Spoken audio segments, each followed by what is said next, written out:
Бәріңіз сәлем достар, сіздермен бірге мен Еркош кезет. Мен бүгін достар, орда Wix серверінде қалай тегін ютуберге алу керектігін айтатын болам. Ошын достар, видео күткен болсаңыздар, сіздер сразу лайктарыңызды басып каналға тіркеліп отырыңыздар. Ал достар, дейтін видеомды бастаймын, біз кеттік.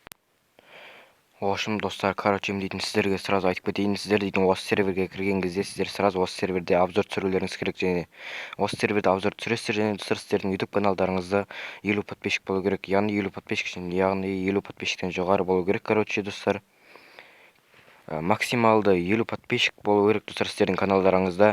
Және сіздер 50 подписчик бар кезде сіздер осы серверде обзор түсіресіздер достар, видео түсіресіздер. Осын видео түсіргеннен кейін сіздерге Майнс өзі береді сіздерге. Сіздер Майнсқа айтасыздар достар, дейтін Майнс дейтін сен серверінде обзор түсірдім, маған ютуберге берші деп. Сіздер сол видео түсіргендеріңізді Майнсқа дәлелдеулеріңіз керек. Осын достар сіздер дейтін тура мен сияқты ютуберге аласыздар достар, қараңыздар. Мен сіздерге көрсетемін достар, мінекей. Мен дейтін ютуберге алдым достар, мінекей мына жерде YouTube Еркош кз IT деп тұр достар менің ниегімде. Және достар дейтін ютуберге алып қана қоймай, мен дейтін достар креатив ала аламын достар, қараңыздар. Гем бір деп жазатын болсам достар, қараңыздар, мен дейтін креатив ала аламын достар. Креатив сәттілік деп экранға шықты достар. Ошын достар сіздер дейтін осылай тегін ютуберге ала аласыздар. Ол үшін сіздер дейтін осы серверде обзор түсіресіздер, және каналдарыңызда 50 подписчик болу керек.